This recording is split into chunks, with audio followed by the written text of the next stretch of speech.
Olá, saudações e boas-vindas a mais um episódio aqui no nosso projeto Co-Criando. Eu me chamo Edvander Pires, eu sou host desse canal e desse podcast e já quero aí de antemão agradecer a você que nos acompanha, que confia no nosso trabalho e que está aí nos ajudando, né, a crescer em quantidade de visualizações, de inscritos e de downloads e reproduções na podosfera. Estamos comemorando o mês da bibliotecária e do bibliotecário em uma programação especial aqui no canal. Já tivemos um episódio exclusivo, né, com o bibliotecário Evandro Salles, foi lançado no dia 12 de março, então fica o convite para você ouvir esse episódio que está bem bacana, ele contando a experiência dele como estagiário, né, de biblioteconomia durante o período em que ele esteve atuando em uma biblioteca universitária. Tivemos também a live com o professor Fernando Modesto, e aí eu quero agradecer ao CRD, em especial a colega Sandra Cabral, que nos presenteou, né, com esse momento também de muito aprendizado que nós tivemos aqui em gravação no canal, tá? Quero convidar você a se inscrever, a curtir esse vídeo, a compartilhar, né, com seus colegas, com seus amigos aí, e nos fazer aí crescer nesse caminho aí do YouTube e da podosfera, ok? Hoje, dia 23 de março de 2024, estamos ainda no mês da bibliotecária e do bibliotecário, e é com muita honra, já vou trazê-lo aqui à tela, que nós vamos receber o grande bibliotecário que gentilmente aceitou o nosso convite, o senhor Antônio Agenor Briquet de Lemos. Para a nossa área, né, em especial biblioteconomia, arquivologia, ciência da informação e áreas afins, é um profissional aí que eu acho que dispensa apresentações, ele mesmo vai se apresentar, aceitou estar aqui conosco nessa tarde de sábado para conversar um pouco aí sobre o seu storytelling, né? Em especial a sua trajetória de sucesso na editora Briquet de Lemos Livros. Tá com o senhor, professor. Seja muito bem-vindo, viu? Muito obrigado. Obrigado, Edvander. Obrigado às pessoas que com você certamente colaboram. É um prazer muito grande estar com alguém mais perto de mim do que muitas outras pessoas, uma vez que somos vizinhos. Eu nasci no Piauí, né? E aí passei a minha infância. E depois, seguindo a diáspora dos nordestinos dos primeiros anos do século, eu fui parar no Rio de Janeiro, onde estudei, fiz biblioteconomia num curso que se chamava Curso Superior de Biblioteconomia, que o adjetivo aí, no caso, só se entende por razões de ordem burocrática, e depois vim dar com os costados aqui em Brasília. E vem essa história, então, do meu trabalho como editor. Eu não vou contar a história toda, porque se eu fizer como o Machado de Assis uma vez disse, contar a história ab ovo, quer dizer, desde o ovo, né, seria um nunca acabar. Não é? O fato é que, quando eu me tornei profissional, quando eu comecei a estudar biblioteconomia, em 1956, a maioria de vocês nem era nascida, evidentemente, não é? 56, 57, uma das dificuldades que eu percebi no meu estudo era a inexistência de títulos de biblioteconomia. Havia, sim, muitos, sabe? Uma quantidade bastante razoável, principalmente em francês, espanhol e inglês. O mercado de livros de níveis para o nível universitário no Brasil ainda era incipiente, havia poucos cursos superiores, engenharia, medicina, direito, línguas, mas pouca coisa. E as editoras tinham poucas possibilidades de sobrevivência. Eu recomendo sempre que os interessados leiam o capítulo pertinente ao período de 1930 e 1970 sobre a indústria editorial brasileira, naquela obra magnífica do Lawrence Hallwell, O Livro no Brasil. Ele ali conta muito bem as dificuldades e os problemas da edição de livros para ao nível universitário no Brasil.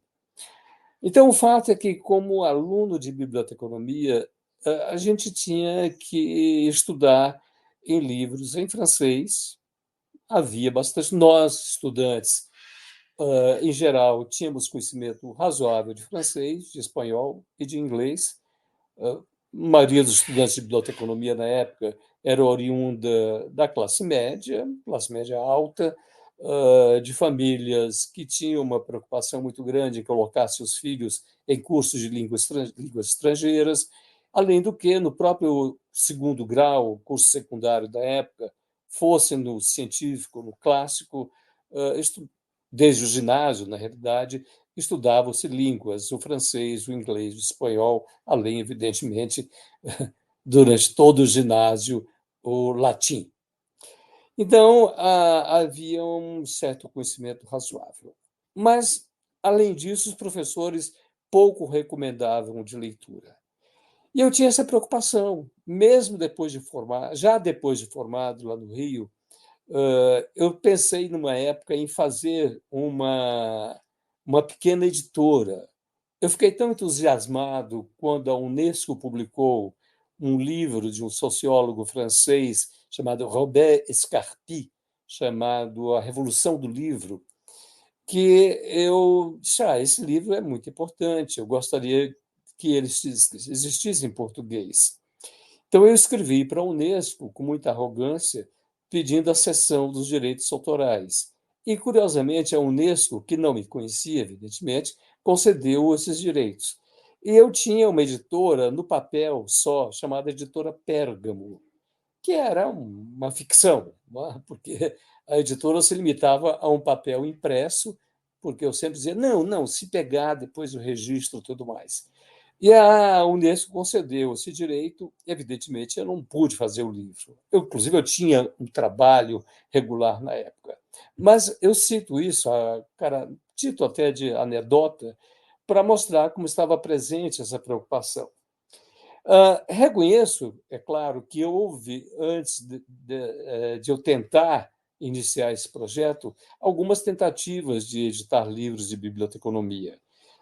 Por exemplo, a própria afinada Associação Brasileira de Bibliotecários, no Rio de Janeiro, tentou fazer livros. O próprio Antônio Caetano Dias chegou a editar um livro de sua autoria sobre catalogação pela conhecida ABB, Associação Brasileira de Bibliotecários. A própria Associação Paulista de Bibliotecários também andou fazendo alguma outra coisa. Alguns órgãos de governo também publicavam, como o DASP, bibliotecários isoladamente faziam folhetos, artigos de revistas, e isso ia dessa forma, tentava-se resolver o problema. Em 1900, depois do fim da Segunda Guerra Mundial, os norte-americanos, por meio de uma agência chamada United States Information Agency, USIA, que depois passou a ser United States Information and Communication Agency, USICA, seguindo aquela linha do que um estudioso brasileiro chamou de o imperialismo sedutor, não é?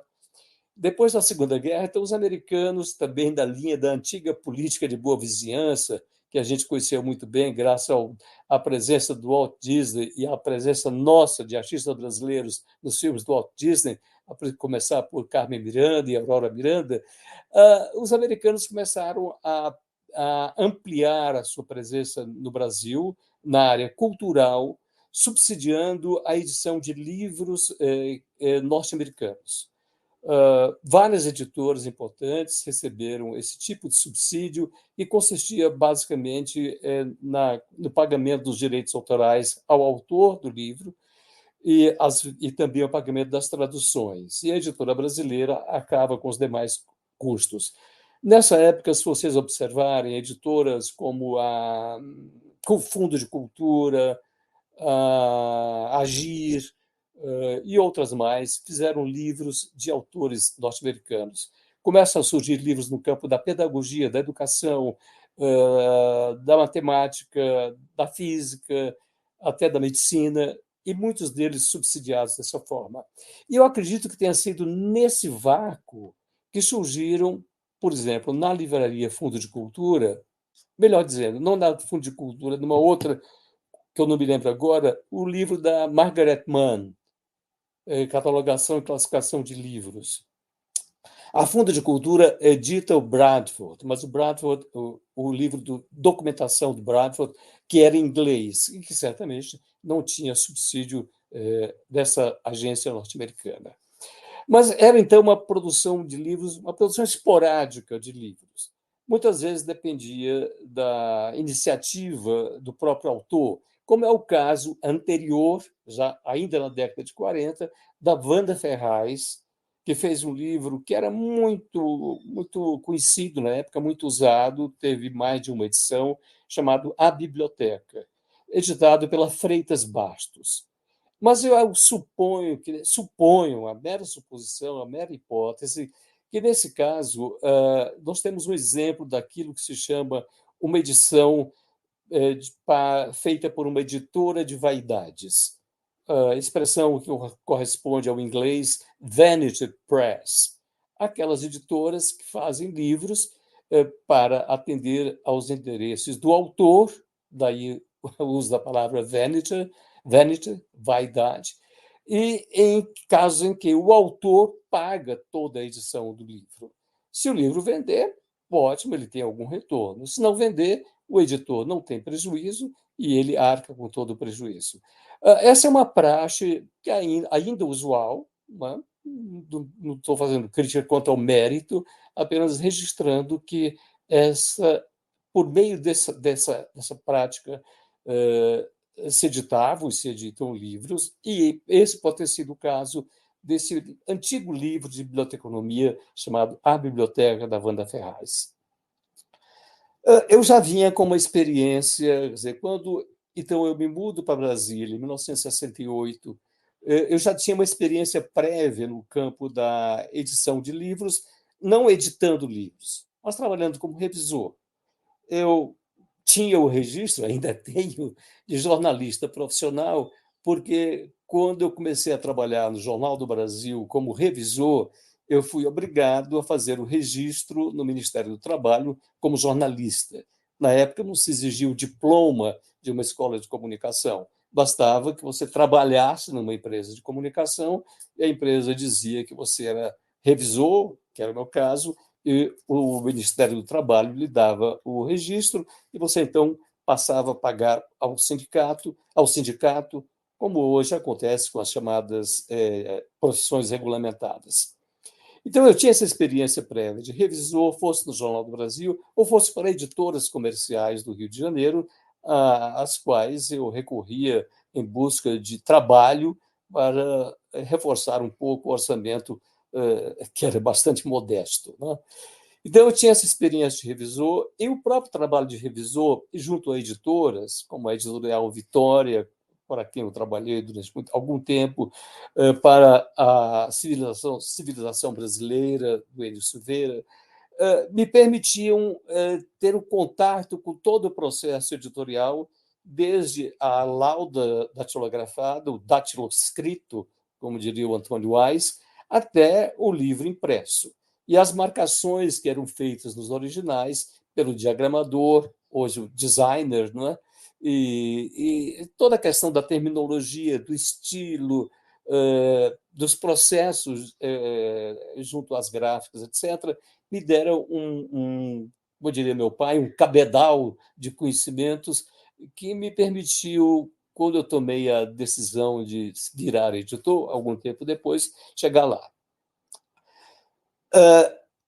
Depois das experiências aqui citadas, eu gostaria de citar que houve um colega aqui em Brasília, o Abner Leles Corrêa Vicentini, que no início dos anos 70, ele tentou algo que seria mais ou menos na linha que eu segui. Ele criou uma editora chamada, o nome hoje eu acho que é um nome metido à besta, Visão da Informática Pura e Aplicada, era o nome da editora. Um nome, não quer dizer que o nome que eu escolhi seja melhor, mesmo porque é o meu nome, o que pode parecer um absurdo, mas, na verdade, eu estava seguindo uma tradição secular que remonta aos inícios, praticamente, da tipografia. Não é? Então, a visão da informática pura e aplicada, VIPA, ela ficou conhecida pela sigla que ele, aliás, adotava, adotou esse critério. Adotou esse critério, não, resolveu seguir uma linha editorial comercial. E ele logo conseguiu a cessão dos direitos de edição em português das regras de catalogação da American Library Association.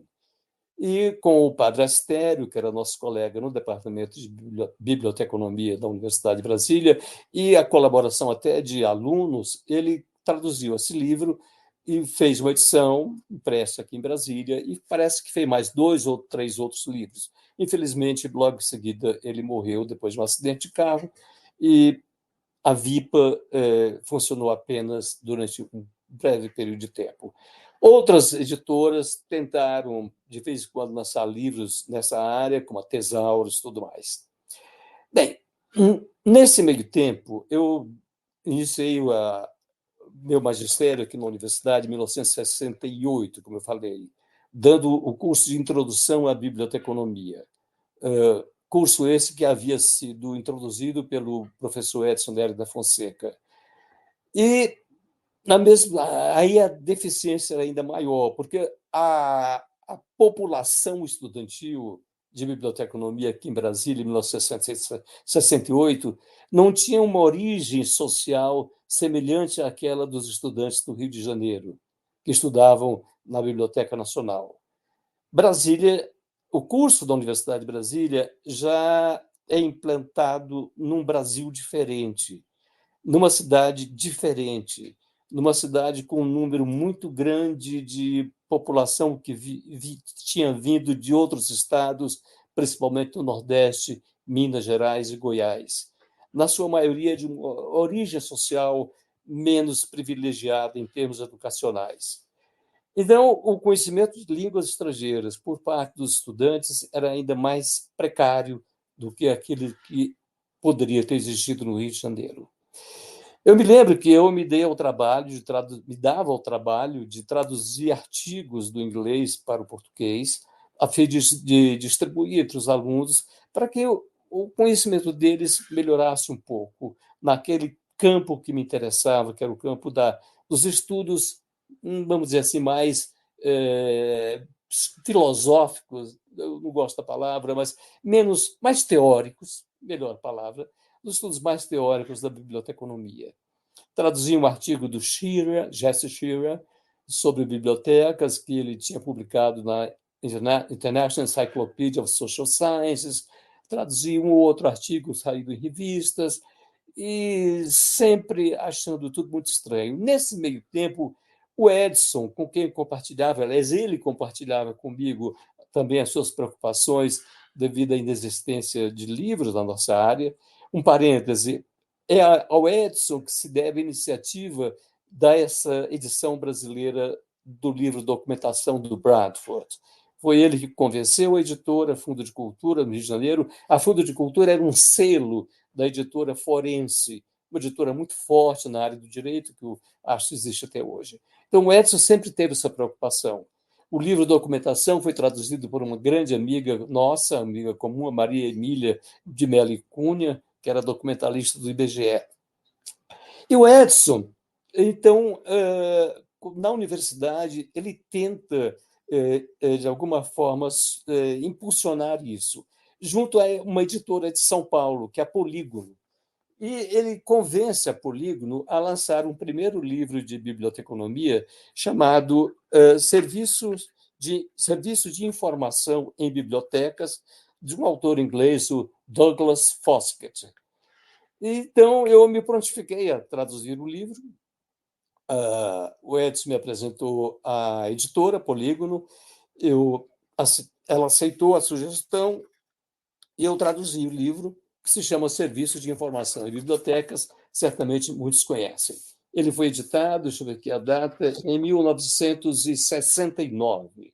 Veja, então, eu cheguei em 68 à Universidade de Brasília, no famigerado ano de 1968. Eu cheguei em março, abril, em maio ou junho, a universidade foi invadida pela polícia. E isso entrou para a história. Vladimir Carvalho tem um documentário muito bom sobre a invasão da universidade pela polícia da ditadura, etc. Foi um ano crítico. O ano das 68 havia sido o ano das grandes manifestações estudantis na França, era a época da Revolução Cultural do Mao Tse-tung.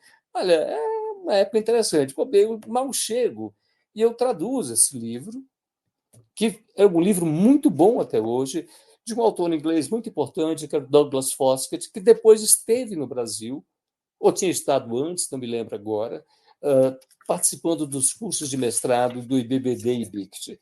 O exemplar que eu tenho, aliás, é muito simpático, porque tem um autógrafo do próprio autor. Cordial greetings to my friend and colleague Briquet, with grateful thanks from the autor, Douglas. Eu guardo isso com muito carinho. Douglas era muito simpático, realmente. Então, aí eu adquiro ou aprofundo esse meu conhecimento das técnicas de tradução.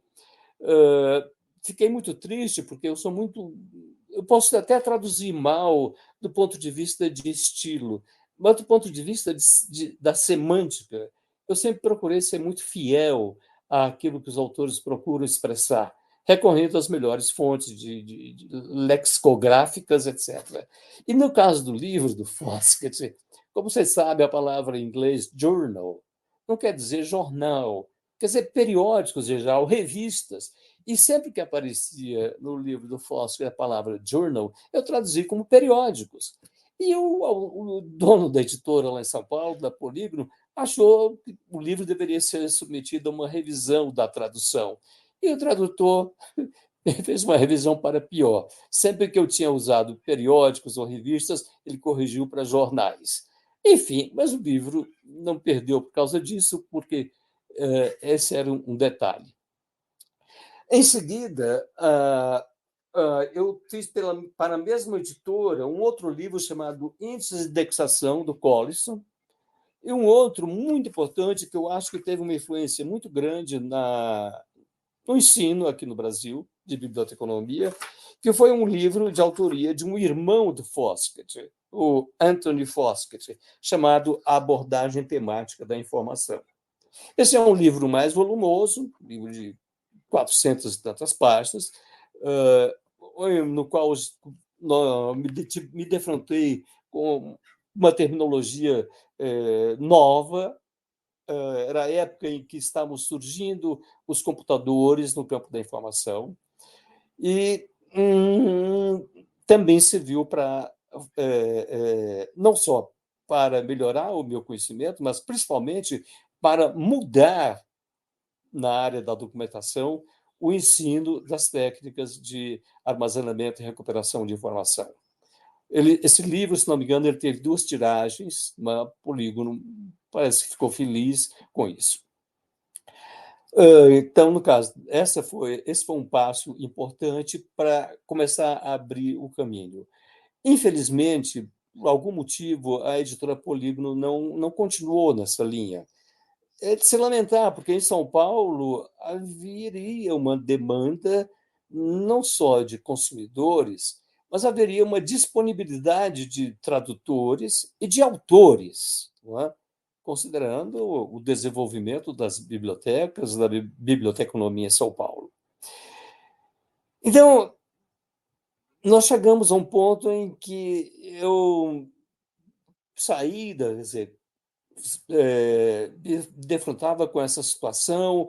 Eu tinha estado, depois que eu voltei da Inglaterra, onde fiz o meu mestrado e iniciei, não concluí o doutorado que eu estava fazendo na Loughborough University, eu fui trabalhar no Ministério da Saúde. Foi um desafio muito grande que, no fundo, representou uma espécie de troca. Eu deixei o doutorado de lado para me dedicar à organização do Centro de Documentação do Ministério da Saúde, onde ali fiquei por 5 anos, cedido pela Universidade de Brasília. Perdi do ponto de vista acadêmico, mas ganhei muito do ponto de vista prático. E lá no Ministério da Saúde, eu também encontrei espaço para dar vazão a esse meu pendor editorial. Era uma época era o fim da ditadura militar, governo Figueiredo, em que nesse governo havia um esforço visando a modernização da administração pública brasileira. E o ministério, o Goberido Couto Silva, que era o chefe da Casa Civil, se não me engano, tinha uma preocupação muito grande com a proliferação de publicações oficiais de uma maneira um tanto quanto anárquica, não é?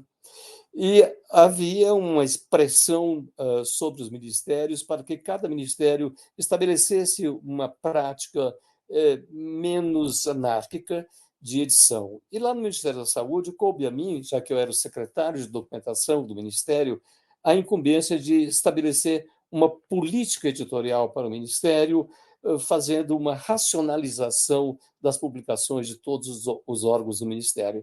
Foi um trabalho interessante, dele participar, foram ouvidas as diferentes instâncias e serviços que trabalhavam com publicação dentro do Ministério, e disso resultou uma portaria ministerial, era a época em que o ministro era o Valdir Arcoverde, que disciplinou a edição de livros e revistas dentro do Ministério.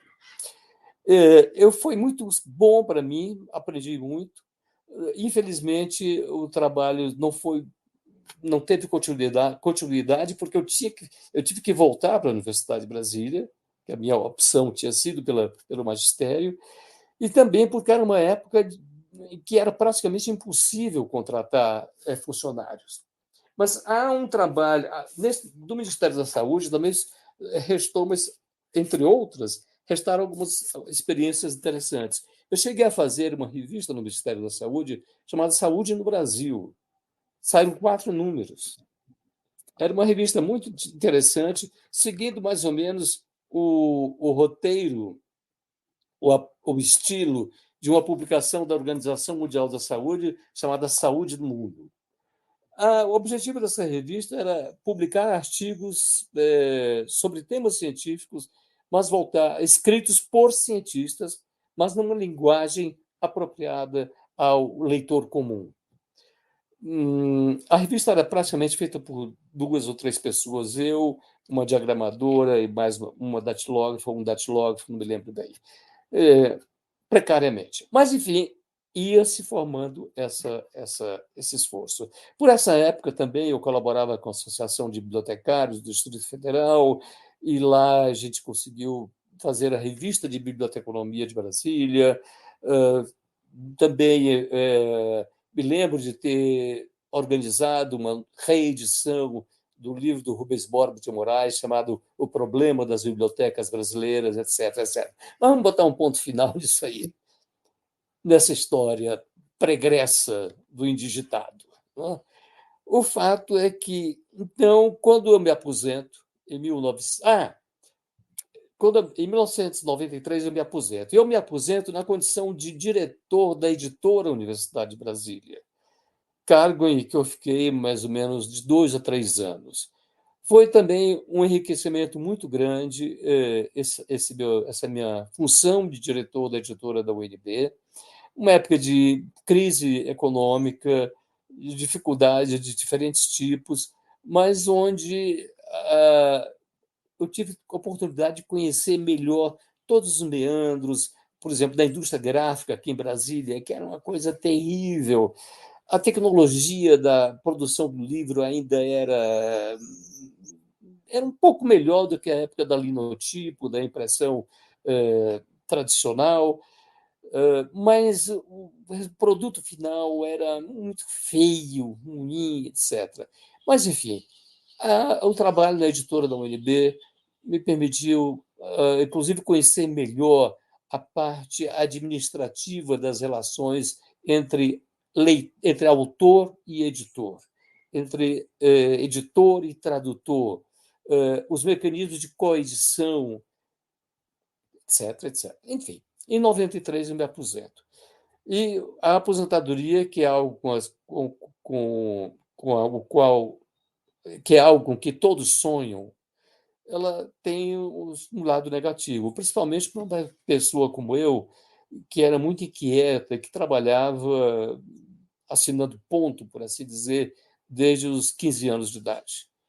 Então, ela me deixou insatisfeito e eu disse: vou fazer alguma coisa. E o que é que eu sei fazer? Bibliotecas. O que é que eu sei fazer, além de organizar bibliotecas e fazer revisão de livros, etc. Eu sei, quem sabe, editar. Aí Lúcia e eu nos juntamos, não é? E criamos uma editora, que é a Brinquedo Lemos Livros.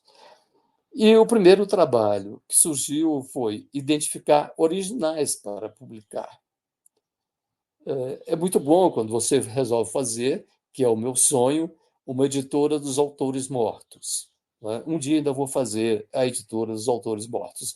Essa editora dos autores mortos, eu não estou falando de brincadeira, existem muitas, muitas. Aí no Rio de Janeiro mesmo, aí desculpa, você está no Ceará, mas no Rio de Janeiro havia várias. Aí hoje ainda existem inúmeras, algumas até agora com uma outra cara, fazendo livros antigos com um visual muito bom, com um capricho editorial incrível. Então você pega livros do Victor Hugo, do Alexandre Dumas, ou dos nossos autores caídos do domínio público, Machado de Assis, etc., e você faz belas edições ou não, e não tem que dar satisfação ao autor. Não é? Então, eu não podia, não tinha autores mortos de biblioteconomia brasileiros para editar. Então, eu tive que procurar esses autores. E o primeiro autor que eu encontrei assim foi um colega da universidade, Odilon, que tinha praticamente um texto, uma espécie de apostila sobre a CDU. E eu peguei aquilo e, e transformei num livro. Acho que agora talvez valesse a pena mostrar uma foto em que eu apareço com a Lúcia na sede da editora. Não é? É a foto número. Isso. Aí já a editora existia há alguns anos e eu posso ver aqui nesse cantinho da estante, ao fundo, aqui na foto, junto ao meu ombro, o livro do Odilon. Por aí eu já tinha editado, você vê, uma quantidade razoável. Eu tinha editado o Odilon, o Grogan, o Lancaster, o livro de informática, etc. Essa era a nossa sala. E observe as minhas mãos, estou fazendo um pacote. A Lúcia está ali fazendo um trabalho, entre aspas, administrativo. Isso era o 8º andar de um prédio no setor de rádio e televisão sul. Quando nós nos aposentamos, eu peguei parte do meu fundo de garantia por tempo de serviço, porque durante muitos anos nós, na Universidade de Brasília, éramos seletistas. Então, sobre esse período, em relação a esse período, eu tive direito de receber, ao me aposentar, o fundo de garantia. E juntei com mais umas economias e nós compramos uma sala nesse prédio para colocar a editora. Inicialmente, só a editora. Nós vendíamos os livros diretamente para os clientes, não é? Fomos construindo pouco a pouco uma base de dados de endereços pessoais e imprimíamos etiquetas, fazíamos prospectos, colocávamos os prospectos no correio.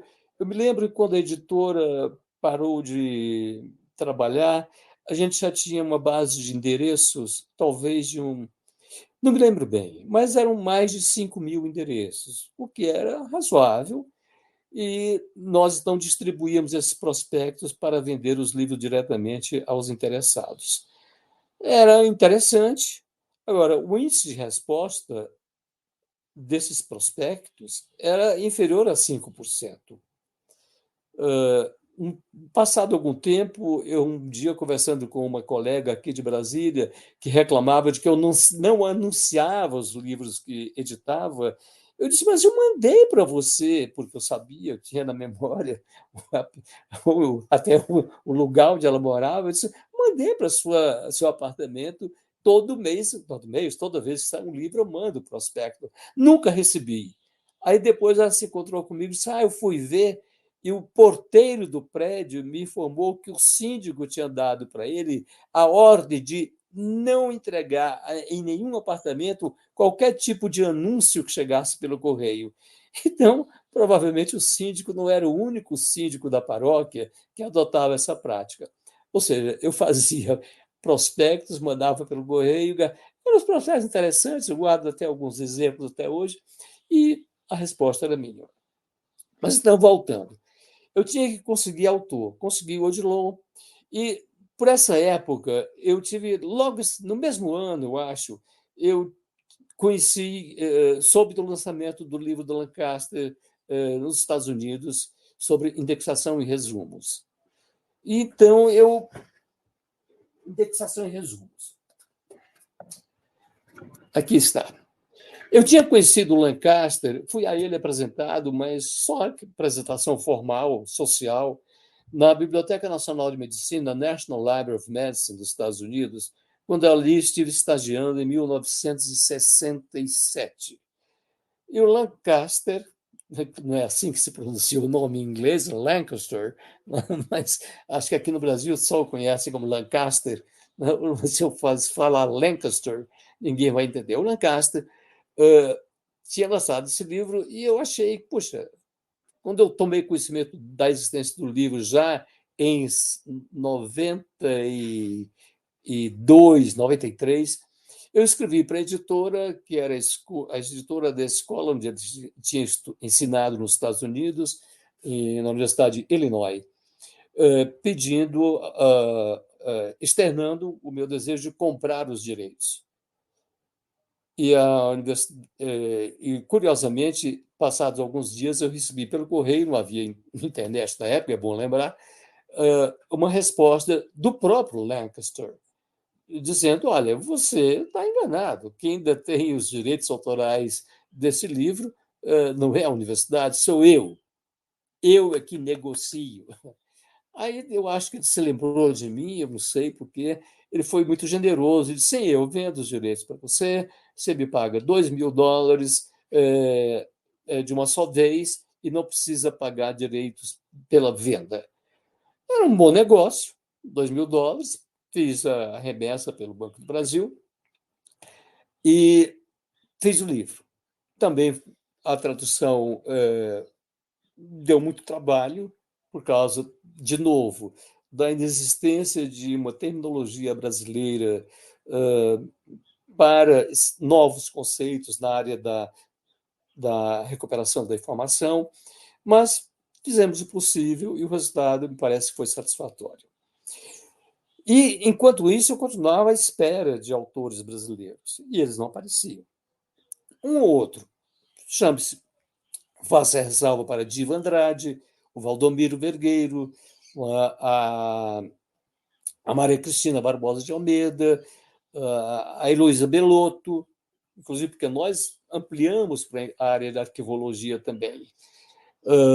E eu resolvi desenterrar os livros do Rubens Borba de Moraes, que tinha sido meu colega da universidade.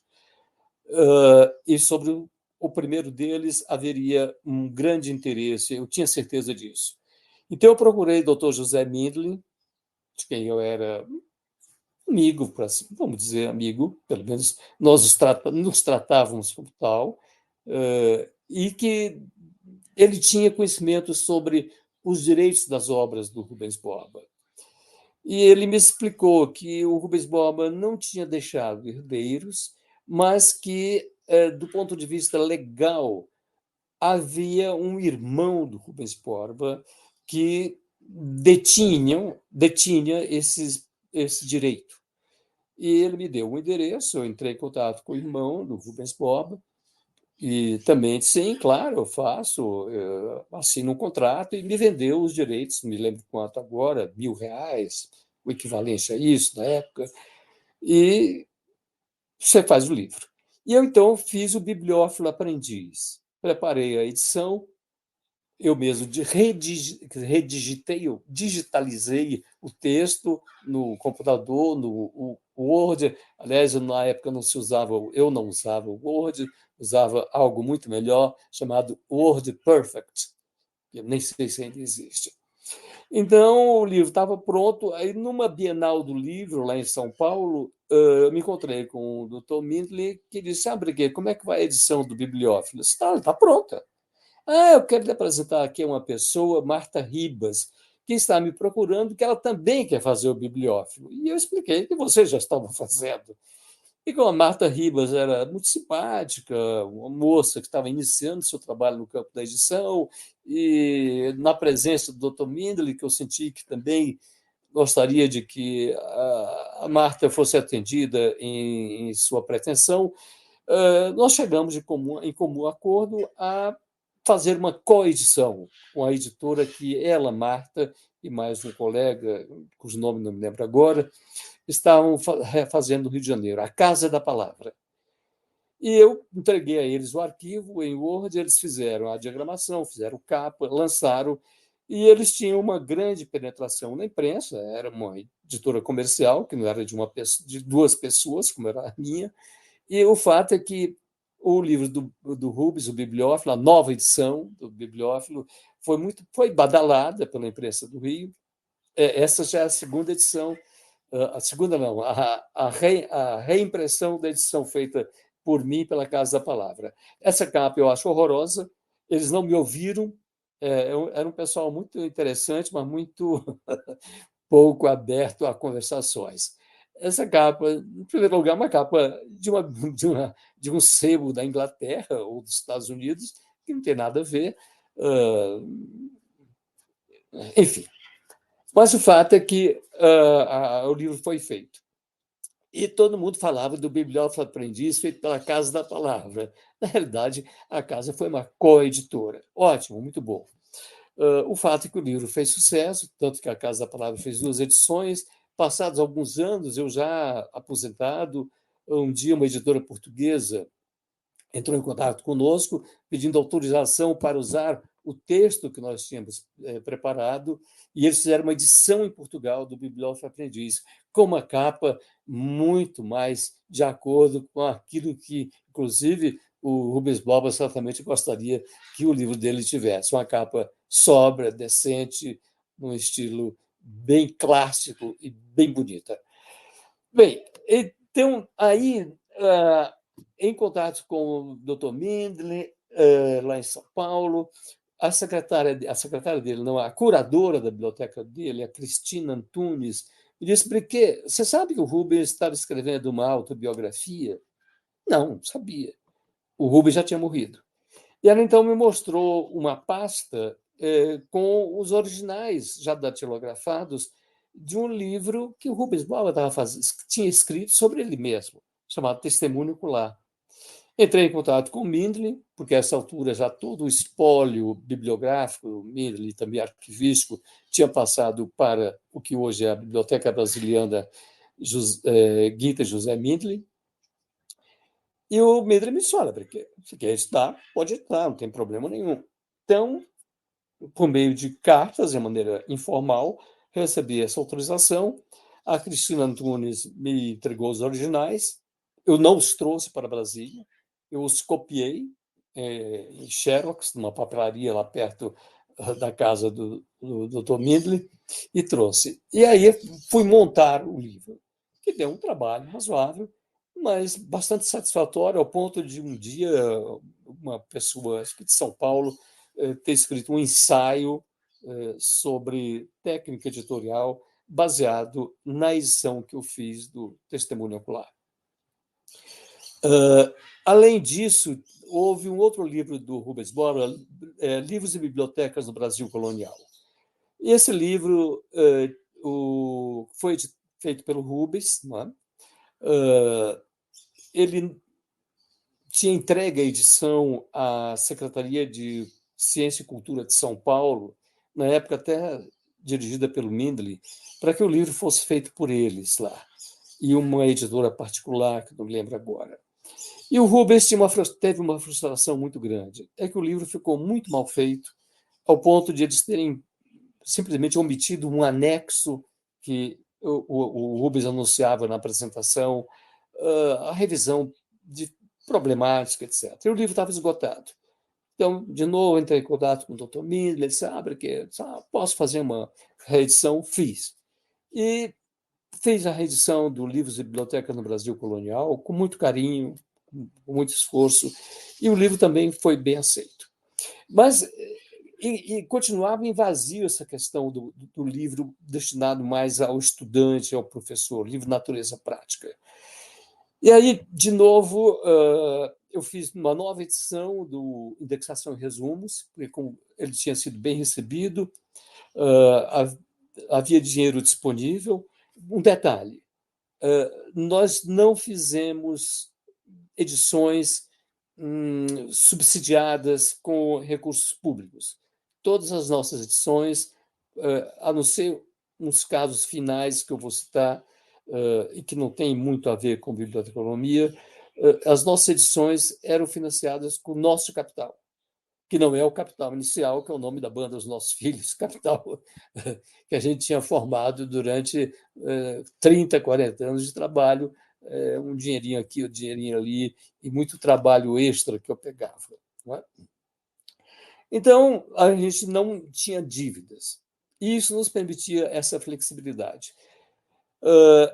Fiz, então, um livro, continuamos fazendo os livros de natureza mais prática. Fizemos um de avaliação de bibliotecas, do Lancaster, muito bom. Fizemos um outro livro sobre serviço de referência, do Grogan.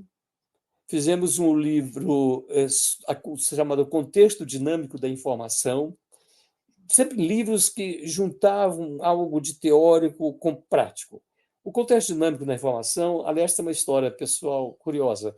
Esse livro foi traduzido por nossa filha, Helena, que na época nem estava muito ligada, assim, não estava ligada a questões de biblioteca. Ela tinha estudado cinema aqui em Brasília, depois na Inglaterra, e tinha ido morar nos Estados Unidos. E eu disse, Helena, traduz esse livro para mim. Aí ela traduziu, eu fiz a revisão técnica do livro e editamos. E o fato é que, passado algum tempo, a Heleninha, como nós a chamamos até hoje, a Heleninha acabou indo fazer biblioteconomia na Universidade da Califórnia. Ela fez o mestrado em biblioteconomia na Universidade da Califórnia e hoje trabalha no Occidental College, lá em Los Angeles. Aí entramos, conseguimos fazer uma nova edição do Informática para Bibliotecas, da Jennifer Rowley, já com o título de Biblioteca Eletrônica, que ela tinha mudado. Aceitamos, propusemos, entramos num território que foi um território terrível, é um território muito estéril, muito sáfaro, que é o território das bibliografias. A Anne Harkness, minha conhecida, minha amiga, tinha feito um livro com obras sobre o Brasil. E eu peguei o livro, negociei com ela e fiz um livro chamado Brasil, Obras de Referência, que não vendeu, nem vendia. Felizmente, o Dr. Mindler possuía, na época, uma instituição chamada VITE, que tinha projetos de apoio a iniciativas culturais e artísticas. E eu propus ao Dr. Mindler que a VITE comprasse 400 exemplares da edição, que tinha sido de 1.000 exemplares, para distribuição a bibliotecas do Brasil, principalmente bibliotecas universitárias e públicas. E ele aceitou a proposta e comprou os 400 exemplares pelo preço de capa, com leve desconto. Isso deu um fôlego, né, à editora. Nós distribuímos, enviamos os exemplares e o restante foi sendo vendido pouco a pouco. A carência continuou sendo e continua sendo até hoje, fora as exceções que eu já mencionei aqui, o caso, por exemplo, do Edson Nery da Fonseca.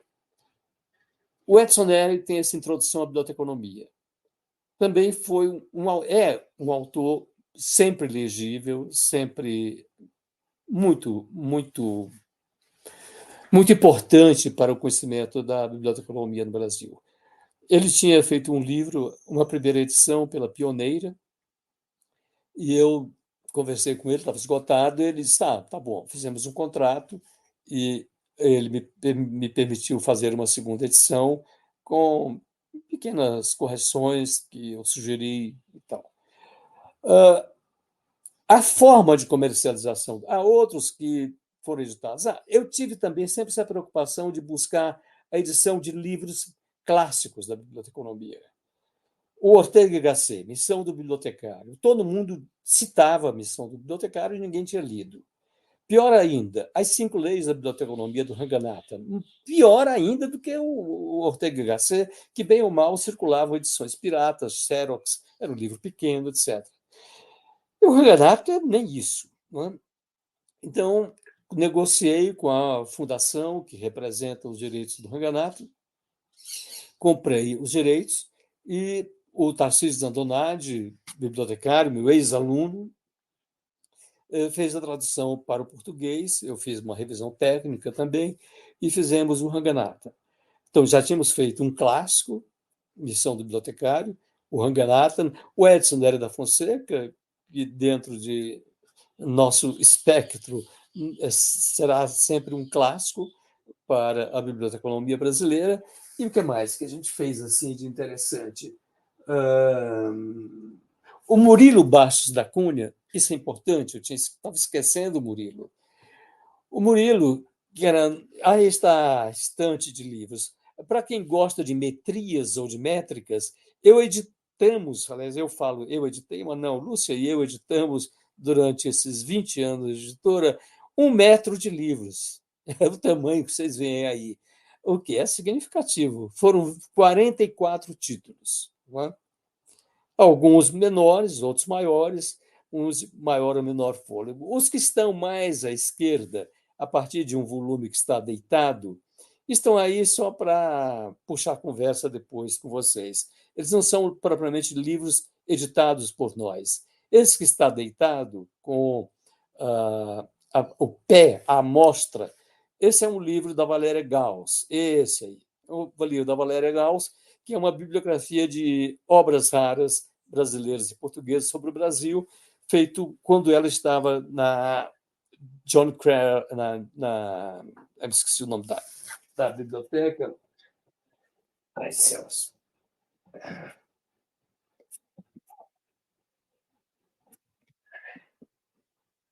John Carter Brown. Ai, estou ficando velho.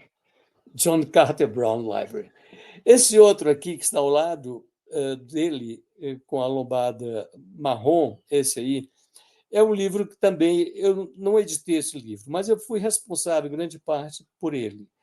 Ele foi escrito, chama-se A Construção do Livro. É um livro importantíssimo sobre editoração de livros, feito pelo professor Emanuel Araújo, que era professor de História da Universidade de Brasília. Ele morreu, esse livro se esgotou e a livraria editora Nova Fronteira, por meio do selo chamado Lexicon, quis fazer uma segunda edição e a esposa herdeira dos direitos do Emanuel Araújo exigiu, não sei porquê, que a revisão do texto e a atualização fossem feitas por mim. Evidentemente, eu me senti lisonjeado, o Emanuel era um grande amigo, e eu fiz o melhor possível para atualizar o texto, uma vez que ele já estava um tanto quanto datado. Então, eu me considero, eu acho que foi um trabalho importante na minha vida de editor. E, continuando assim para a direita, aparecem os livros que fogem à área da biblioteconomia, mas com os quais eu colaborei, cedendo ou vendendo, né, o uso do nosso selo editorial. Esse que tem Chagas, escrito aí, Chagas é o nome da doença de Chagas, foi escrito por um professor também da Universidade de Brasília, aposentado, Antônio Teixeira, em que ele conta as virtudes e vicissitudes dele quando trabalhou como pesquisador no campo da doença de Chagas na Universidade de Brasília. Depois tem 2 livros de arte de um artista de Brasília, e os 2 últimos são de um selo que eu inventei, esses 2 aí. O selo chama-se Pedra na Mão, que era para editar livros sobre rock. O primeiro deles, de lombada vermelha, é do nosso filho, Fê Lemos, Fê de Felipe Lemos, que é o baterista da banda Capital Inicial. Então eu disse, olha, eu vou entrar numa uma linha diferente. Então eu fiz um livro, uma coisa muito pessoal, muito familiar, muito de pai para filho, né? Ele gostou muito, eu também gostei muito de fazer o trabalho. E o outro que está ao lado é de um amigo da turma aqui de Brasília, como era o nome dele, meu Deus do céu? O Paulo Marchetti, que tinha escrito um livro sobre rock, estava esgotado, aí foi feita uma nova edição. Esses livros já foram feitos praticamente, o livro do Paulo Marchetti, o do Fê nem tanto, mas do Paulo Marchetti já no final da editora. E também, no caso do livro do Fê, até que a gente vendeu razoavelmente, mas o dele não vendia porque a gente já estava acabando com a editora. E, para sintetizar, eu acho que estou uma hora já falando há uma hora. O que falta falar aqui? Aí eu teria que falar das causas do encerramento dos trabalhos da editora. Como?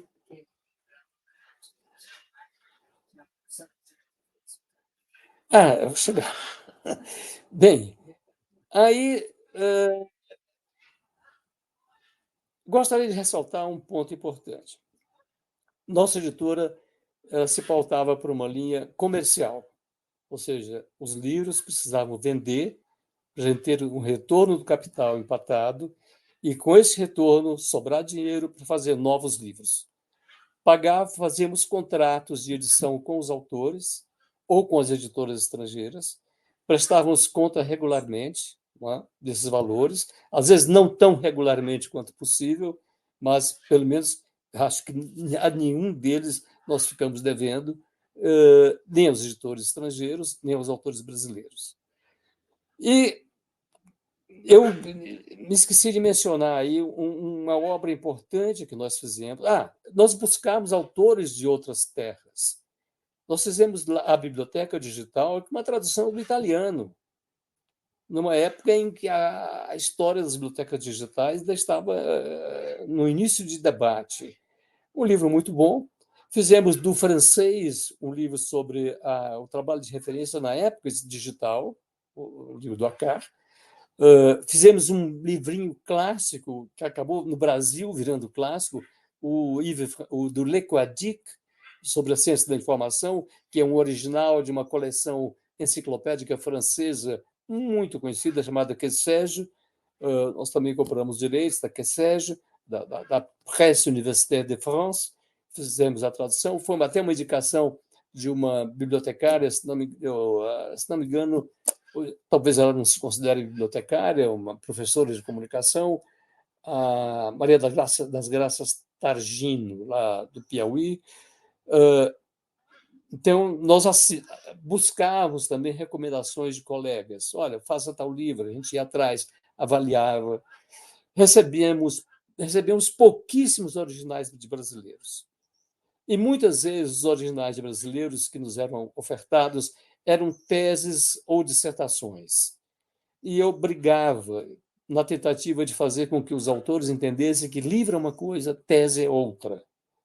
E eu sempre, no final, dizia, olha, quando você escreve uma tese, você escreve para um público limitado, de no máximo 6 leitores, que nem sempre leem aquilo que você escreve. E não, põe 10, com os familiares. Quando você faz um livro, você faz para um público que você nem sabe a dimensão e a qualificação desse pessoal que vai ler o seu texto. Então, livro é uma coisa, tese é outra. Leva a sua tese, transforma em livro e a gente, quem sabe, edita. Aí brigavam comigo e eu perdia um amigo. Isso já tinha acontecido antes na Universidade de Brasília. E eu verifiquei que não era um fenômeno único, uma vez que nos Estados Unidos até se publicou, existe disponível na Amazon um livrinho que eu tenho aqui, chamado From Dissertation to Book, algo assim, From Thesis to Book, ou seja, explicando como se transforma uma tese num livro. Mas eu queria fazer uma ressalva para que houve nesse processo todo um trabalho importantíssimo que nós fizemos, inédito, de um autor brasileiro, colega da Universidade de Brasília, o Murilo Bastos da Cunha. ele se meteu a fazer, tomou a iniciativa, desculpe, eu retiro essa expressão tanto quanto vulgar, ele tomou a iniciativa bastante saudável de fazer uma obra incrível, que era um dicionário de biblioteconomia em português. Já havia um similar, parecido, feito em Portugal, que até a EDUSP editou, chamado Dicionário do Livro, mas sem as características do dicionário do Murilo. Ele me apresentou, eu topei desafios, vamos fazer, e ele aceitou a proposta de projeto gráfico.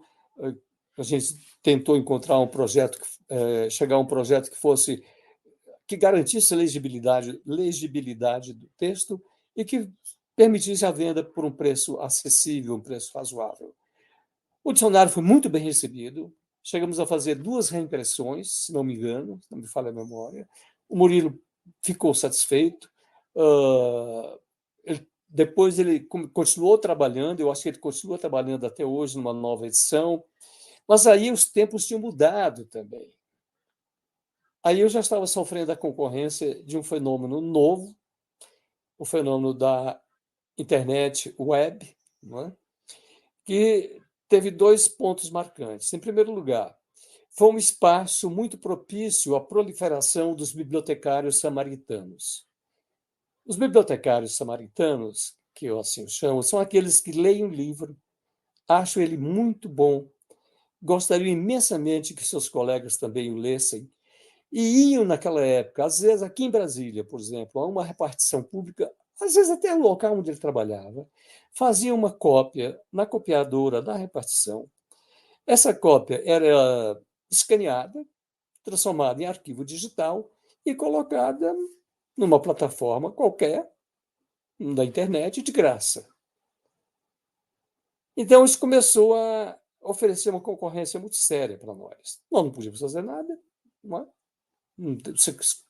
Isso aí é um fenômeno que hoje assusta todo mundo. Mas, e além disso, surgiram essas plataformas já formais que lidam com esse tipo de livro pirateado, onde eles se apropriam, por métodos que a gente desconhece, de textos digitalizados, anunciam, e quando você quer o livro na íntegra, baixar a versão PDF do livro, você tem que pagar alguma coisa. Começou a ficar difícil.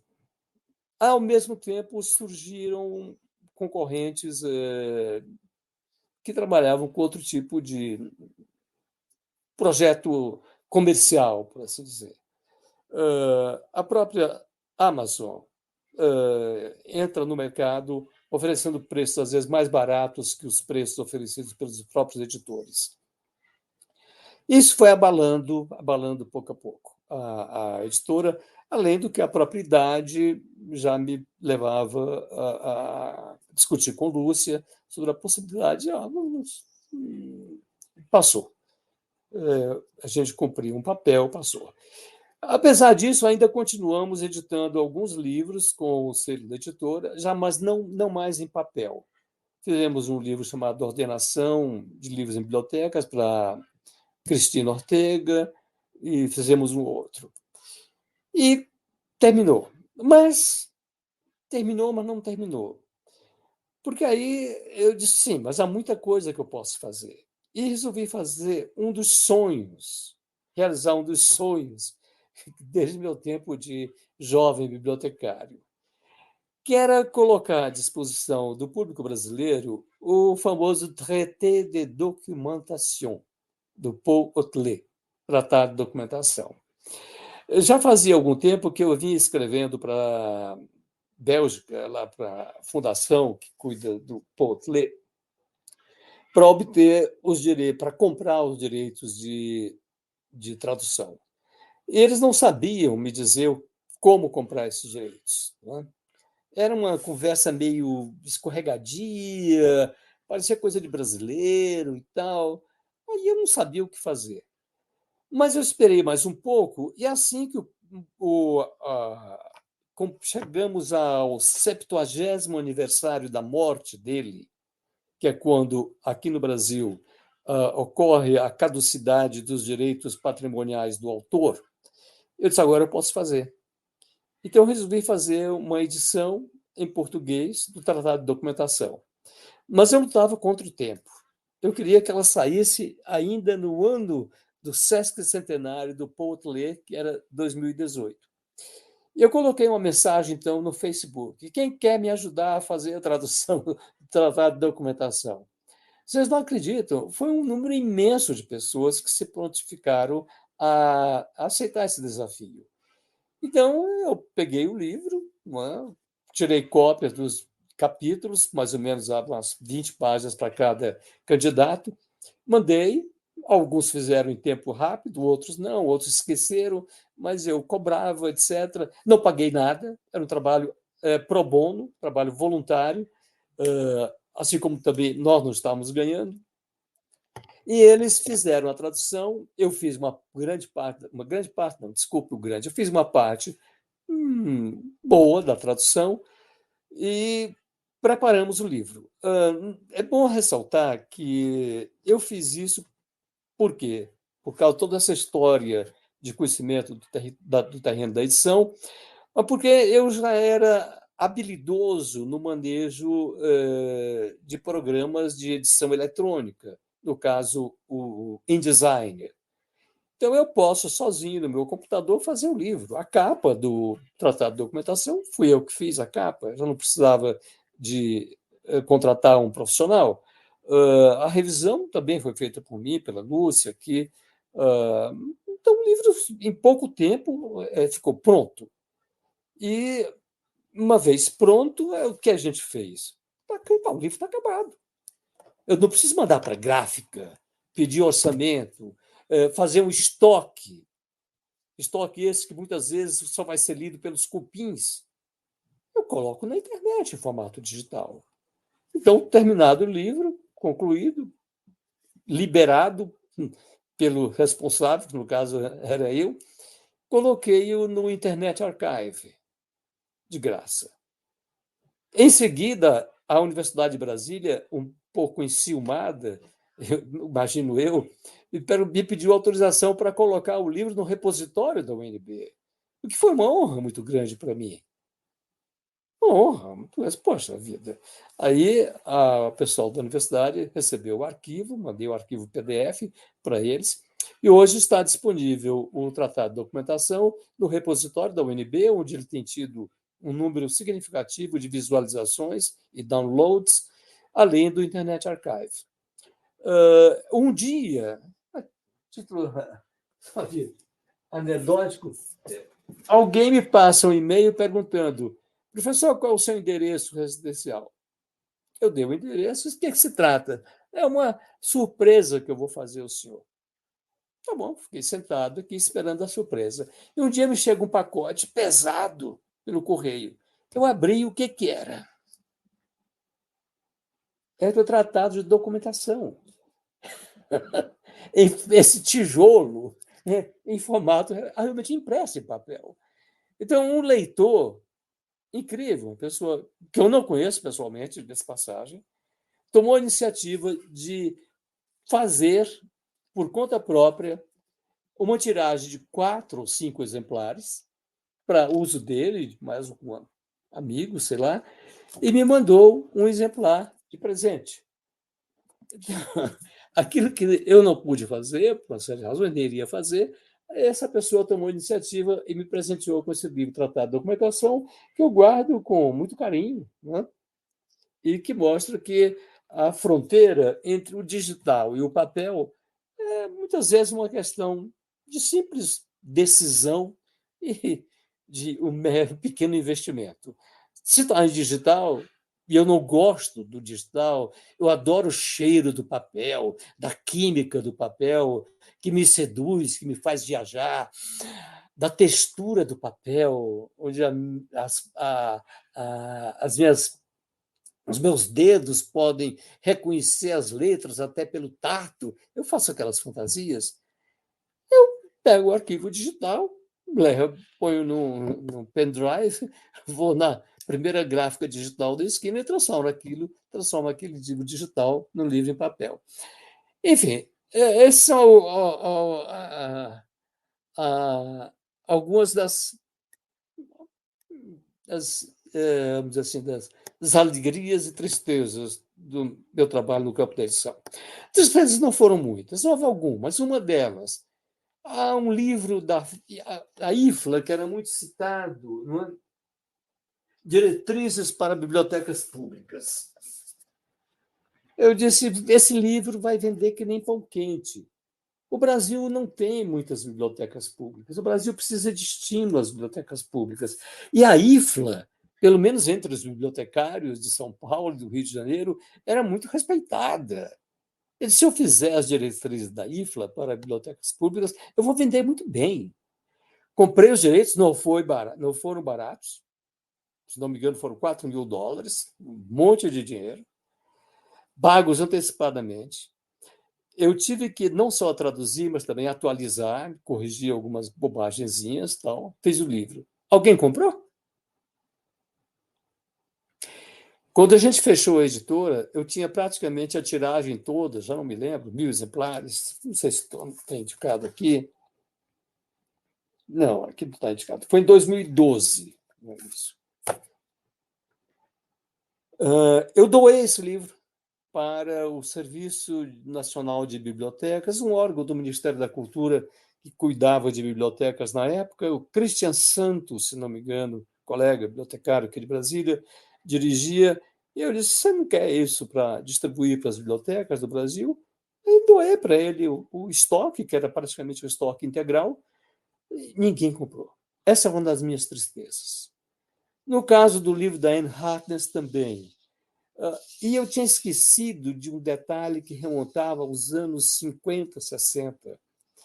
Quando eu entrava nas livrarias do Rio de Janeiro, ali pela Rua do Carmo, que é as livrarias mais antigas, Rua São José, e houve uma época em que eu entrava e tinha uma pilha de livros logo à entrada sendo vendidos por um preço muito baixo. E um desses livros era o Manual Bibliográfico de Estudos Brasileiros do Rubens Borba de Moraes e William Berrigan, editado em 1949, se não me engano. Ninguém comprava o Manual Bibliográfico de Estudos Brasileiros. Ou seja, eu não me lembrava que bibliografia não se vende. Eu tinha feito uma bibliografia muito ampla, muito boa no campo da bibliografia especializada sobre o Cerrado. Acho que foi a primeira publicação assim, foi pelo menos uma das publicações que iniciaram o programa editorial da Embrapa. Chama-se Cerrado Bibliografia Analítica, que era um trabalho que eu fazia na Universidade de Brasília como justificativa do meu tempo integral na Universidade de Brasília. A gente entrava na universidade com tempo parcial, quer dizer, com tempo parcial não, com um salário parcial, por assim dizer, e para você ter um salário correspondente ao salário de tempo integral, você tinha que desenvolver uma pesquisa. E a pesquisa que eu fiz foi sobre o Cerrado brasileiro. E a Embrapa me propôs um dia editar isso em formato de livro. Então, mas era um órgão público fazendo uma bibliografia para distribuição gratuita. O fato é que do livro da Anne Harkness nós temos dois. O primeiro teve esse apoio do Mindley. O segundo não teve apoio do Mindley, inclusive acho que ele já tinha até morrido, se não me engano. Ficou só por nossa conta. Também não vendeu nada. E uma parte da edição eu doei para o serviço de intercâmbio da Biblioteca Central da Universidade de Brasília usar como no intercâmbio de livros. Fora isso, tudo vendeu dentro do esperado. Né? Por um outro caso, certo? Então, a editora com o projeto, realmente, o que justifica até o título dessa palestra, foi um projeto bem sucedido. Bem sucedido. Gostaríamos que alguns autores brasileiros tivessem se sentido mais estimulados a produzir títulos. A Eliane May, que tinha estudado conosco na Universidade de Brasília, Eliane May sempre soube fazer uso dessa oportunidade.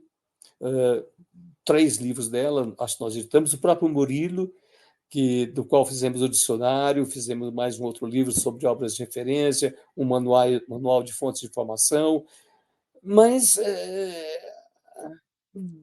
no momento que atentem para um detalhe, a editora começa quando praticamente já havia cursos de mestrado estabelecidos no Brasil, na nossa área.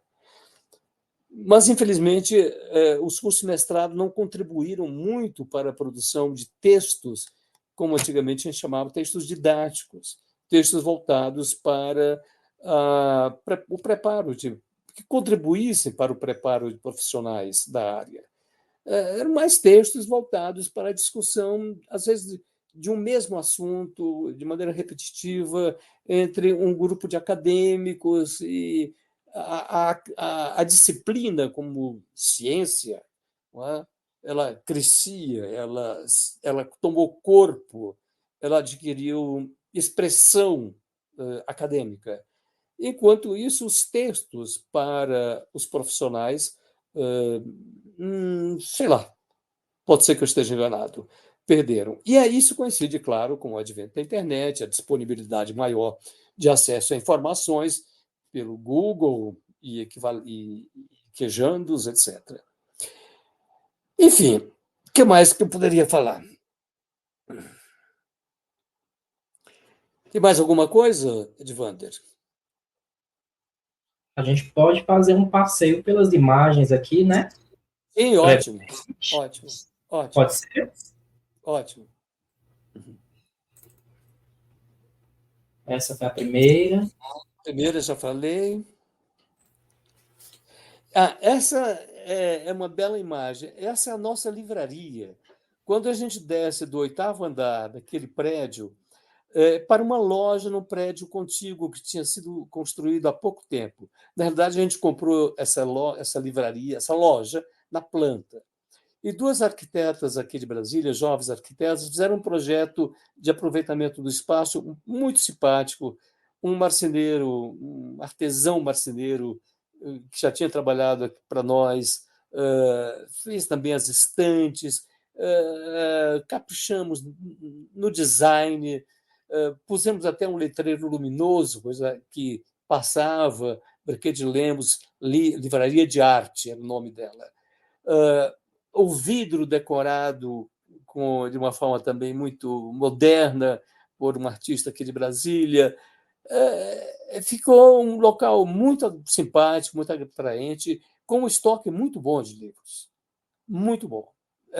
Deu certo, a livraria deu certo. Também depois passou a enfrentar os problemas da concorrência das grandes redes brasileiras, como a Cultura, e também depois da internet. Gostávamos muito da Braquet de Lemos Livros, Braquet de Lemos Livraria de Arte. Eu trabalhava em cima, tinha um mezanino, que em cima era a nossa sala de trabalho, embaixo ficava funcionário atendendo os clientes, e quando precisava eu descia, tal. Muito legal. Legal.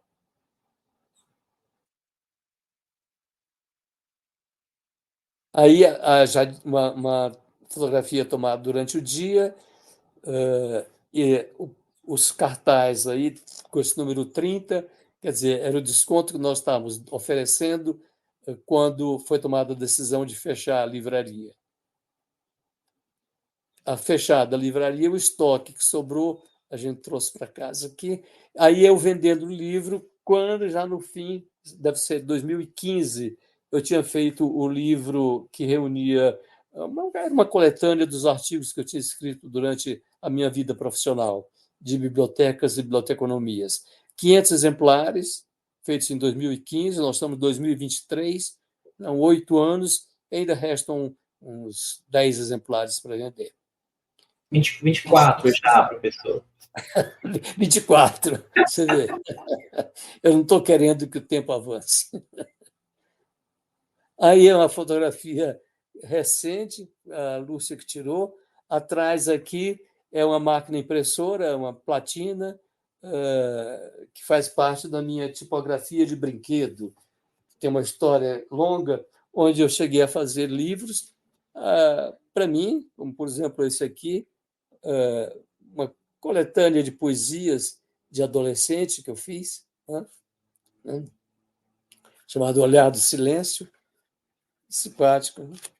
Eu mesmo escrevia as poesias, fazia composição em tipos soltos, né, que eu tenho aqui, e a impressão nessa maquininha. Aqui foi um outro chamado Gesto Desfeito, deve tal. Cheguei a fazer livros até para 2 poetas aqui de Brasília. De vez em quando eu me divirto lá, faço cartões, coisas desse tipo. Aqui é o espaço da nossa casa, que eu chamo de tipografia. Eu aproveitei a sala de ensaios da banda dos filhos. Depois que eles abandonaram a casa, como todo filho grande que se preza, aí eu peguei o espaço e agora eu vou transformar em minha tipografia. Aí, com o Rubens Borba de Moraes, em Bragança Paulista. Isso foi depois que eu voltei da Inglaterra, eu fui a Bragança, onde morava o Rubens Borba, gravar uma entrevista com ele para tal tese de doutorado que eu nunca cheguei a fazer. O Rubens era um grande amigo, uma pessoa muito distinta, um exemplo, um bom exemplo de bibliotecário, de ser humano, e foi muito legal. Eu gosto dessa foto. E acho que, ao fazer os livros dele, de certa forma, eu retribuí toda a atenção que ele nos concedeu durante o tempo que estivemos aqui em Brasília. Grande figura, Rubens. Grande figura.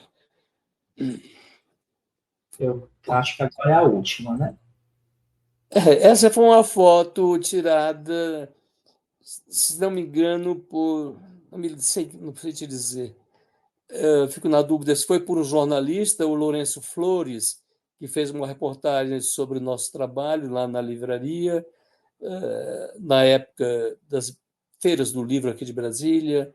Acho que foi ele. Ou então a Soraya Magalhães. Enfim, essa é importante porque mostra o tipo de estante da livraria, os livros de arte que nós tínhamos, e que era realmente uma coleção exemplar, muito bem selecionada de livros de arte brasileiros e estrangeiros. Era muito legal, muito legal. Ok, muito obrigado. Eu que agradeço em nome de toda a equipe do Projeto Cocriando, em nome do nosso público, uma trajetória de vanguarda, professor. E gratidão. Agradeço aqui em nome de toda a categoria, né, bibliotecários e bibliotecárias, pela sua contribuição tão importante para a nossa área. Vou aqui para o chat rapidamente, surgiram aqui 2 perguntas, mas vamos ver aqui quem esteve conosco, né, durante essa tarde, esse final de tarde.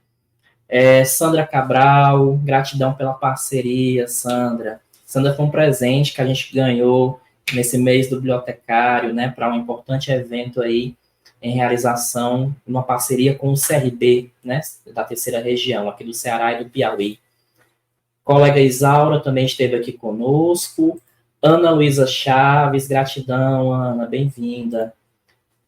Cláudia, Regina, Marlene, Zefer, né? Pelo menos é o login aqui do YouTube. Sempre um prazer ouvir o professor Briquet, um pensamento claro da biblioteconomia brasileira. Pura verdade, hein? Joana, nossa colega aqui, administradora também do canal, um presente para nós, a fala do professor Briquet. E aí vem a pergunta do Zefer, né? O livro eletrônico de acesso aberto, hoje disponibilizado, prejudicaria iniciativas editoriais como a empreendida pelo senhor? Eu acho que já foi até respondido na sua fala, né? Mas fique à vontade para comentar. Olha, está ouvindo? Está ouvindo?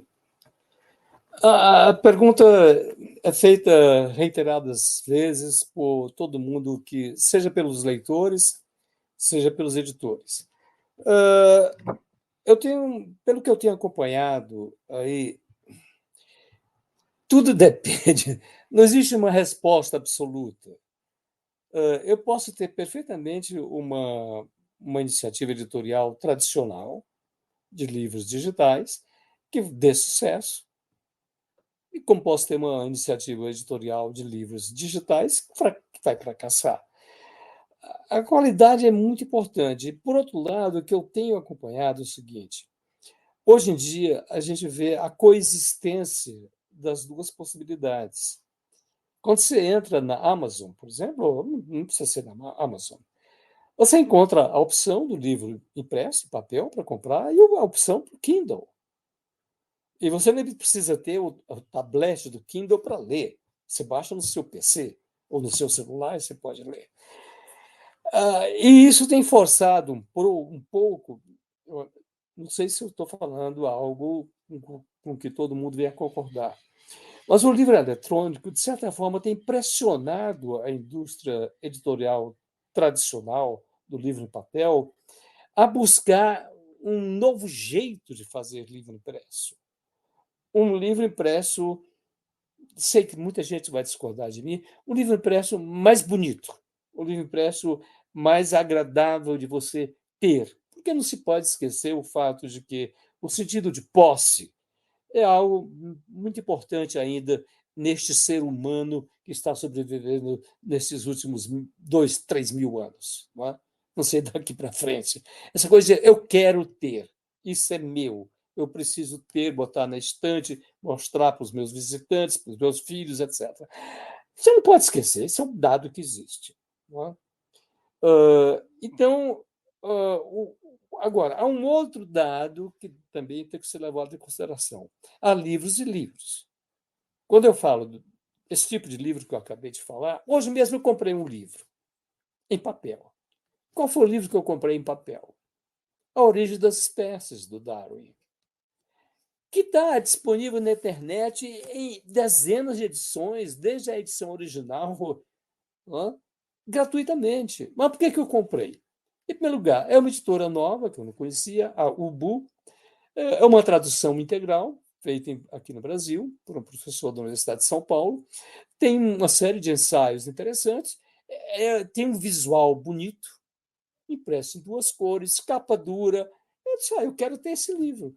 Barato? Não, R$ 149. Mas eu quero ter. Sei, daqui a pouco eu passo adiante, entende? Eu quero ter a origem das espécies, porque o Darwin foi um autor que me marcou da minha juventude, quando eu li A Descendência do Homem, em inglês, The Descent of Man. Então, eu tinha lido A Origem das Espécies agora. Então, é muito. Veja, o livro em papel tem ainda, para certas gerações, essa possibilidade de um prazer nostálgico, de você se ligar a algo, tudo mais. Então, eu não anulo assim de forma total o livro digital. É extremamente útil. É a tal coisa. Se o editor for inteligente, se ele conhecer bem o mercado, ele pode perfeitamente aproveitar esse impulso dado pelo livro eletrônico para fazer um livro impresso de outro tipo. E o mercado já está cheio desses exemplos por aí. Você vai numa livraria, eu estive na Livraria da Vila e me surpreendi com livros brasileiros, editoras brasileiras, com um visual já voltado para esse tipo de público. Agora, eu estava falando de livros e livros. Eu quero chamar a atenção para um detalhe. O livro científico, por exemplo, o livro destinado ao público acadêmico. No meu sentido, aí eu vou ser totalmente anarquista. Eu acho que o livro científico ele é feito por um autor ou um grupo de autores que trabalham em universidades ou instituições de pesquisa e que muitas vezes escrevem esses livros como resultado do próprio trabalho que eles estão fazendo. E o volume de vendas desse livro, a não ser em casos excepcionais, dificilmente gerará direitos, gerará lucros para eles. Na maioria das vezes, gera lucro para a editora, que não, quando chega ao autor, é uma mixaria. Então, hoje eu sou um defensor intransigente de que, por exemplo, o periódico científico ele tem que ser sempre de acesso aberto, gratuito. Por quê? De alguma forma, o Estado ou a iniciativa privada, no caso das universidades particulares, principalmente estrangeiras, norte-americanas, de alguma forma, as despesas já foram cobertas, ou por algum mecanismo. E a remuneração do autor, nesse caso, ele esqueça. Agora, se ele fizer um livro de divulgação científica, esse livro de divulgação científica tem destino a um público maior. O caso, o livro do o Sapiens, por exemplo, não lembro o nome dele agora, que vendeu bastante, e há vários outros exemplos por aí. Mas o livro científico, propriamente dito, em que o camarada fale sobre DNA ou tecnologias de genômica, etc., etc., que tem um público restrito, não precisa publicar em papel. Publica de forma aberta, no acesso aberto. Então, olha, é um território interessante. É bom conversar também com o pessoal da área de música.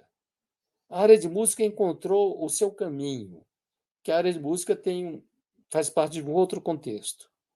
Acabaram com os discos. Das plataformas digitais, né? Exatamente. Então, a Spotify paga direitos. Você coloca o livro, mas paga o autor, o intérprete, etc. Então, houve uma acomodação. Entende? Então, provavelmente isso vai acontecer. Agora, quanto à capacidade, à capilaridade que o livro digital permite, o livro digital em geral, é incomparavelmente superior àquela alcançada pelo livro em papel. Outro dia eu estava conversando com uma pessoa que, não, livro digital, uma chatice, etc. Mas é uma pessoa que viaja muito, pelo tipo de trabalho que faz, viaja bastante, de ônibus, de avião, etc. E que gosta de ler, e que tinha que carregar um livro em papel. Aí um dia, por algum motivo, alguém deu de presente ou comprou um Kindle. Aí testou. Não, ele viu que durante uma viagem de ônibus ele tinha lido o livro por inteiro e tinha gostado do autor. Aí ele clicou lá na Amazon e comprou um outro livro do mesmo autor e continuou lendo. E alimentou a cadeia de produção, né? Livreira. Uhum. O que me interessa é isso, é a satisfação do cliente. A satisfação do cliente é o meu dinheiro de volta, não é? Já dá até slogan comercial. Isso é importante. Isso é importante. Vou passar, então, aqui para os outros comentários, tá? Com base na sua fala de agora, a colega Ana Luísa comentou: há públicos para os dois formatos. Na faculdade em que trabalho, há jovens que preferem o livro físico e há alunos já maduros que preferem o digital. E a recíproca em ambos os casos é verdadeira. É uma questão de ponto de vista, né? E do que é mais... Outra coisa, a minha filha, a Helena, ela estava chamando a atenção, até tem um nome em inglês, eu não me lembro agora também, de que está havendo uma espécie de revival das coisas antigas entre os jovens, e que lá na biblioteca onde ela trabalha, que é uma faculdade, o Occidental College, não é? Eles têm também, além de livros, ela trabalha na seção nas coleções especiais, com livros raros.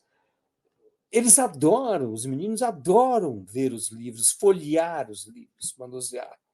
E quando ela conta as histórias dos livros, né, eles ficam extasiados. E eles também têm equipamentos lá, porque tem uma oficina gráfica na universidade. Né? Máquina de escrever para eles é uma coisa deslumbrante. Há alunos que querem fazer o seu TCC em máquina de escrever. Alunos de 18, 19, 20 anos.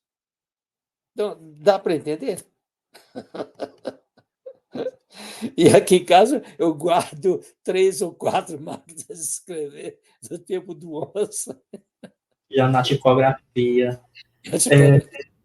Joana, que comentou também, e ainda a possibilidade do audiolivro, que vem ganhando muita adesão do público também, e converge aí com plataformas digitais, né? A gente sempre esquece do pessoal que tem algum tipo de incapacidade, não é? e para quem o audiolivro é fundamental, fundamental. E ela complementou que é do time que não abre mão do livro em papel. Claro, e eu espero que abra o livro em papel. Não é só abrir mão do livro, é abra o livro também. Pronto, eu vou voltar agora aqui rapidamente no chat. Acho que tem mais uma pergunta aqui do ZF. Quais livros da área de biblioteconomia que desejaria ter editado, mas ainda é um desejo, não se concretizou por hora, né? Olha, no momento, eu tenho procurado livros brasileiros antigos. Né? Encontrei um que parece que tinha sido completamente esquecido, que era um livro de um deputado baiano, o Anfilófio de Carvalho, e eu fiz em formato digital, com uma apresentação do professor...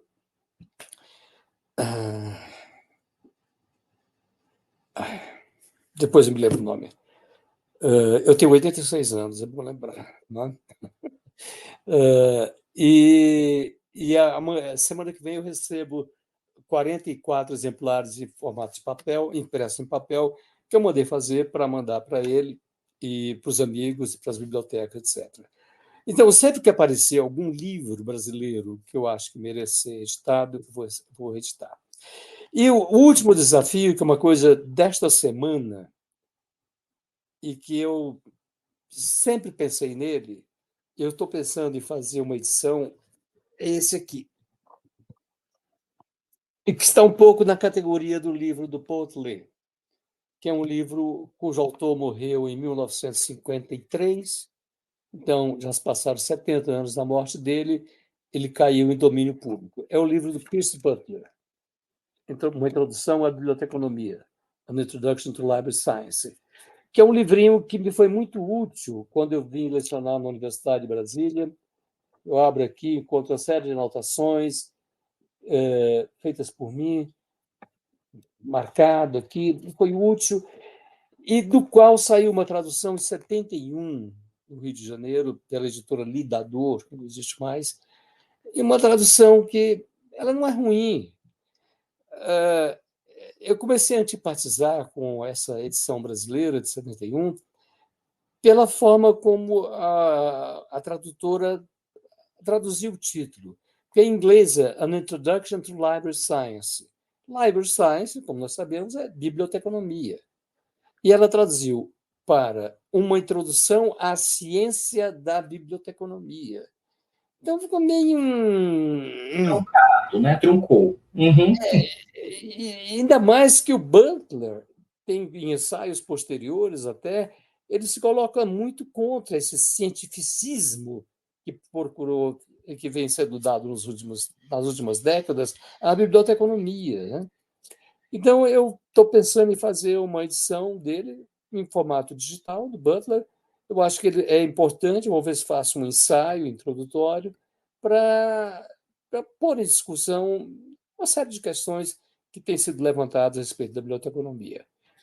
Se alguém tiver alguma sugestão de algum livro bom, de qualidade, que esteja em domínio público, porque eu não estou em condições de assinar contratos com uma validade prolongada, assumir compromissos assim, financeiros, etc., eu aceito qualquer sugestão, numa língua acessível, que não seja mandarim, por exemplo, é chato, né? Aliás, para quem gosta de chinesices, começou ontem na internet uma nova série que eu recomendo, O Problema dos Três Corpos. Vale a pena ver. É incompreensível, mas vale a pena ver.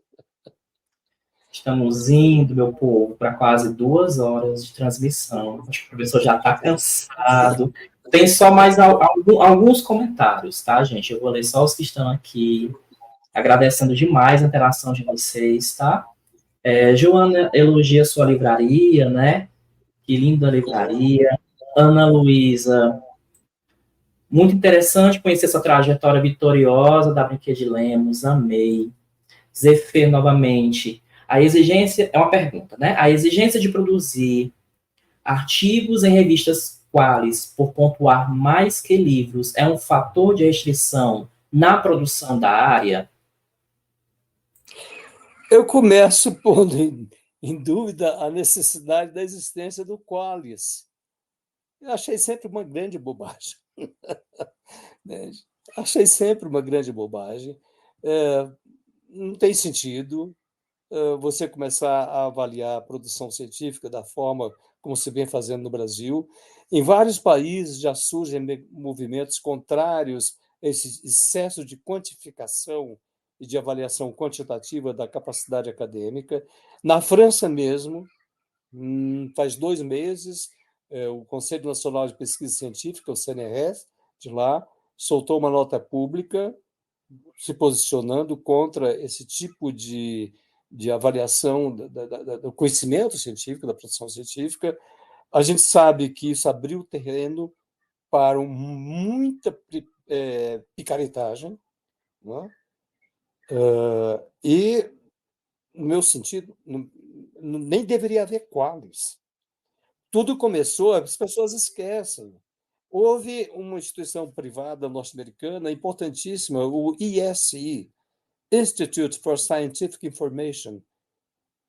Ninguém se lembra de uma publicação chamada Science Citation Index, feita por um grande bibliotecário norte-americano, Eugene Garfield, que acho que já morreu, que foi um trabalho vitorioso dele, que se baseou num esquema de referenciação, de organização bibliográfica, que se baseou em algo que já havia sido feito no campo do direito, e que os artigos eram localizáveis por meio dos autores citados. E ele usou isso já na época da computação, da informática, etc., e abriu espaço para essa possibilidade de contar. Eu nem vou dizer quantificar. Quantas vezes eu fui citado? O que isso quer dizer? E ninguém pergunta como é que você foi citado. Foi quando xingaram a sua mãe? Ou quando disseram que você era ladrão? Ou quando disseram que você era um salafrário? É o quantitativo e nem tanto qualitativo, né? Outro estava vendo o original de um texto que alguém me apresentou, dizia: Lemos falou que. Espera, lemos do verbo ler junto com falou do falar? Lemos falou, tem algo errado. Não, era um Lemos que estava sendo citado. Seria eu? Ou seriam os milhões de Lemos que estão na lista telefônica? Então, a própria maneira de se expressar nos textos científicos começou a ficar mecânica.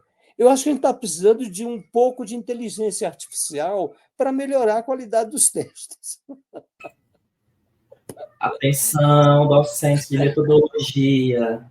Então, eu acho que a gente tem que começar a pensar em outras coisas. Uhum. Enterrar o Qualis. Parabéns pela história e transmissão, Ana Luísa aqui novamente. Colega Eliane, gratidão, professor. Quantas contribuições valiosas para a nossa área. Sandra Cabral, Briquet de Lemos foi o segundo presidente do Conselho Federal de Biblioteconomia. Vamos acrescentar na sua história. A gente faz uma parte 2, né, professor? Quem sabe um dia, né? Ouvi falar muito sobre a série, né? Colega Eliane, sobre a série chinesa, né? E vou finalizar com o da Regina, tá, pessoal? Regina Souza. Gratidão por tudo o que fez e faz pelo bibliotecário e pela biblioteconomia. Acho que o da Regina resume aqui para a gente poder encerrar e aí para as suas considerações finais, né, professor? Olha, Edvander, demais colegas que se manifestaram. É um prazer e, ao mesmo tempo, uma tristeza estar aqui, porque se a gente está falando da vida, por um lado, isso nos alegra, porque a vida não passou em brancas nuvens, mas o verbo começa a ser usado no passado, passou. Então, uma certa melancolia por não ter podido fazer tudo aquilo que a gente deveria ter feito. Mas como tudo vale a pena quando a alma não é pequena, não é? Ficamos muito contentes. E há uma série, e é bom vocês ficarem sabendo, que há no YouTube alguns outros depoimentos que eu já prestei em outras ocasiões, a outros colegas, ao Chico de Paula, por exemplo, tem um depoimento que eu acho muito interessante lá. É provável que dentro de alguns tempo, não sei, 2, 3 meses, apareça um depoimento que eu prestei para o Leonardo de Assis, do CRB de São Paulo. E o fato é que, sempre que possível, eu vou continuar editando textos no Internet Archive. Né? Muito obrigado e espero que vocês todos continuem trabalhando em prol dos leitores brasileiros, leitores, tanto aqueles que leem letras impressas, quanto aqueles que leem letras virtuais. Muito obrigado, uma boa tarde para vocês. Muito obrigado, professor. Gratidão a você que estava aqui ao vivo. Uma boa interação aqui no YouTube. Também tivemos espectadores lá no LinkedIn, lá no Instagram. E lembrar, por favor, curta esse vídeo, comente, compartilhe aí com seus colegas, para que a gente possa agradecer ainda mais aí a nossa área, tá? Dar aqui a nossa singela contribuição. E não se esqueça de que estamos também na Podosfera, Cocriando na Podosfera. Ainda hoje, a versão em áudio, né, como episódio podcast, vai estar disponível em todas as plataformas de áudio. Então, assim como o livro, assim como o modo, né, de ler, a gente também tem aí várias plataformas que vocês podem explorar na Podosfera, escolher a sua preferida e ouvir o nosso conteúdo. Gratidão, bom final de semana, até o nosso próximo storytelling. Quem sabe você que está aqui, né, no chat, pode estar aqui contando sua história também no projeto Cocriando. Aguarde aí um e-mail meu, assim como o professor recebeu, né? Pode ser que você receba também aí um e-mail lhe convidando para esse momento. Obrigado, pessoal. Até mais.